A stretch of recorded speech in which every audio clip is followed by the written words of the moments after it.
Meus caros amigos e amigas, vocês estão no canal Espiritismo Explicado, eu sou Lazarino Barbo. Antes de começar o nosso vídeo de hoje, já vou te pedir que deixe aí o seu like. É muito importante o seu like para o crescimento de nosso canal. Hoje vamos dar continuidade ao estudo da obsessão espiritual, do gerenciamento emocional e da reforma íntima. O nosso estudo de hoje se baseia no livro da Sueli Caldas Schubert, chamado Obsessão e Desobsessão. Vamos estudar hoje o processo da autodesobsessão. A autodesobsessão, o trabalho que nós efetuamos para eliminar de nossas vidas qualquer obsessão espiritual, é o mais importante porque é um trabalho que parte de dentro para fora, desligando as conexões espirituais que ligam em nós, por diversas causas, os espíritos obsessores. No livro Grilhões Partidos, de Manuel Filomeno de Miranda, ele diz algo muito importante para quem deseja trabalhar o próprio processo obsessivo, eliminando-o. No que diz respeito ao problema das obsessões espirituais, o paciente é também o agente da própria cura. Não há como eliminar um processo obsessivo se não houver uma adesão, uma busca da pessoa vítima da obsessão para eliminar as conexões. Os espíritos se ligam a nós por conexões mentais. Através de comportamentos nossos, nós atraímos influências espirituais que estão, de certa forma, ligadas ao nosso comportamento. A autodesobsessão visa a mudança do comportamento mental, a mudança de nossos pensamentos, a mudança de nossas emoções, para que essas emoções, uma vez modificadas, possam desligar os contatos que nos ligam aos obsessores. E a Sueli Caldas Schubert diz o seguinte: autodesobsessão é o ato de promover a própria pessoa à sua desobsessão, através da reforma íntima, tal como esclarece a doutrina espírita. Autodesobsessão é o sinônimo de autoevangelização, de autorreforma. É o ser humano lutando para dominar as suas más tendências e inclinações. Porque são exatamente estas más tendências e inclinações que nos ligam aos obsessores. Espíritos maus estimulam aquilo de mal que existe em nós. Se eu sou uma pessoa melindrosa, voltada todo o tempo para sentir-me magoado e magoar os outros, é muito fácil me ligar a alguém, espiritualmente falando, que também tenha facilidade para odiar, para magoar, enfim, para vivenciar estas emoções negativas. Nos dias atuais, o Espiritismo vem lembrar aos homens a imorredoura lição do Mestre: não tornes a pecar. Nisto consiste a participação do obsesso quanto ao próprio tratamento. Ninguém se engane. O obsediado só se libertará quando ele mesmo se dispuser a promover a sua autodesobsessão. O Espiritismo não poderá fazer por ele o que ele não fizer por si mesmo, muito menos os médiuns ou alguém que ele queira operar a cura. Resumindo, o Espiritismo pode me ajudar, mas ele não pode fazer a minha parte. Um trabalho de desobsessão num centro espírita pode afastar temporariamente aquele espírito que porventura esteja me perseguindo. Os espíritos, uma vez que entram em contato com esse espírito, pode, inclusive, convencê-lo a não mais se aproximar de mim. E normalmente eles fazem isso. Mas existe uma parte em mim que conectou-me àquele espírito, e são meus sentimentos ruins. Se eu não eliminar estes sentimentos, eu vou atrair outros espíritos obsessores por conta das conexões que vão continuar ativas dentro do meu comportamento. Se eu não eliminar a fonte atratora dos comportamentos negativos, nada poderá ser feito por mim para que haja um processo de limpeza definitivo da minha mente em relação à atração para os espíritos obsessores. E Sueli continua: entretanto, muitos pensam erroneamente que no centro espírita se verão livre de todos os males. De modo geral, quando recorrem aos centros, trazem o pensamento preconcebido de que todos os problemas serão ali resolvidos, como por encanto. Julgam que, pelo fato de buscar auxílio espiritual, passam de imediato toda a responsabilidade de seu tratamento para os espíritos e para os espíritas.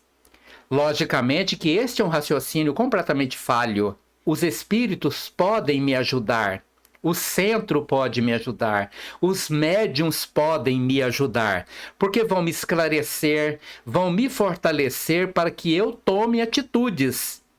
E são essas atitudes que me ligam ou me desligam dos espíritos obsessores. Se eu não fizer a minha parte, não tem como me livrar destes processos obsessivos. Ou seja, essas pessoas que acham que o centro tem como resolver tudo, fazem como quem traz um grande e pesado fardo que retiram de seus próprios ombros na tentativa de entregá-lo totalmente aos mentores e aos médiuns. Aos primeiros sinais de que os seus problemas não estão sendo resolvidos, com a presteza que imaginam, desiludem-se e vão buscar ajuda em outra parte. A primeira coisa a ser feita, portanto, é esclarecer ao paciente o quanto a sua participação é fundamental para o tratamento, e nisto reside quase toda a possibilidade de êxito. Sabemos que existem obsessões incuráveis na presente encarnação, que determinados casos de subjugação, de possessão, não serão solucionados em apenas uma vida. São aqueles que exigem tratamento a longo prazo. O lento, mas belo processo de redenção da alma que se esforça por sua transformação, que luta consigo mesma para superar o passado tiranizante. É uma batalha prolongada. Existem situações de pessoas que nascem portando pesadíssimos processos obsessivos, muitas delas até antes de nascer.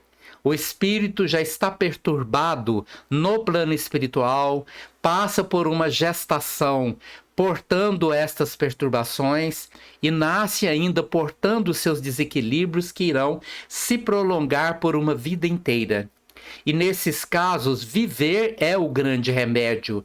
Continuar vivo, se esforçando, muitos destes passando por gravíssimos processos que exigem internações longas em lugares específicos, à custa de medicações, para que possam ser contidos os ímpetos destrutivos e muitas vezes autodestrutivos.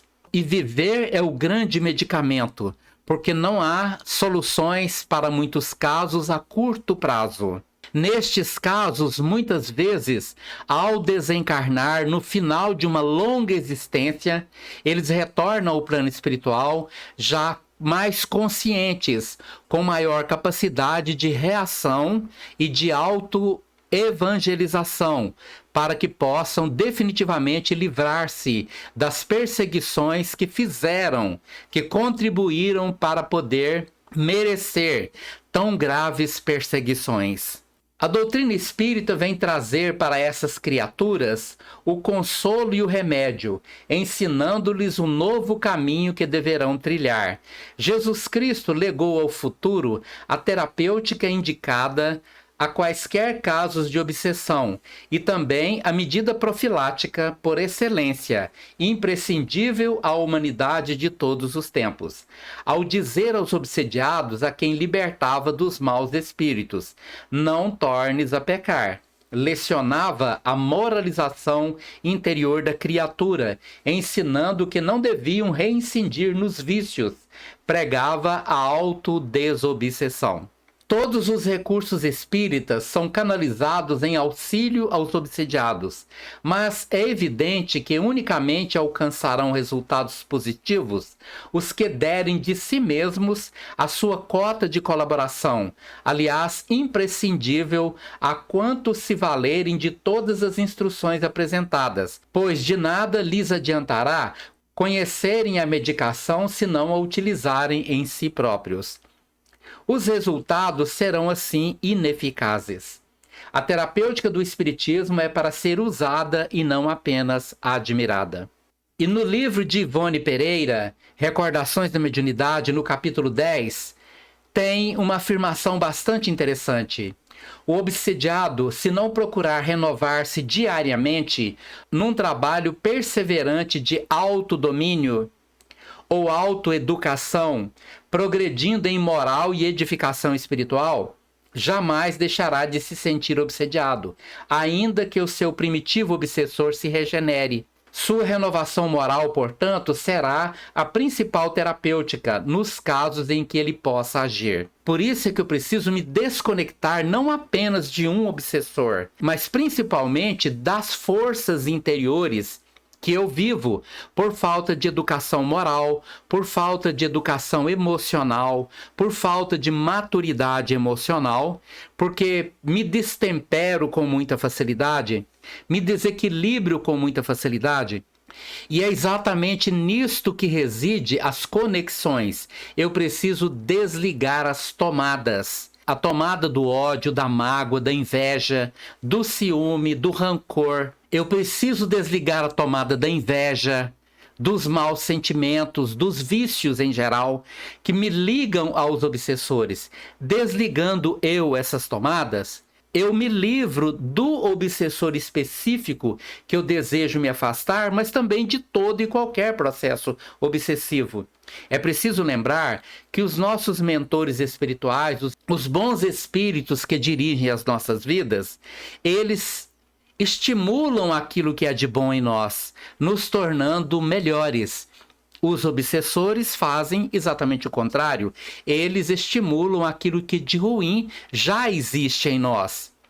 Eles ligam-se às nossas tomadas de baixo teor vibratório, estimulando o nosso mau comportamento. Este foi o nosso estudo de hoje. Se você gostou do nosso vídeo, deixa aí o seu like. Muito obrigado por você estar aqui conosco.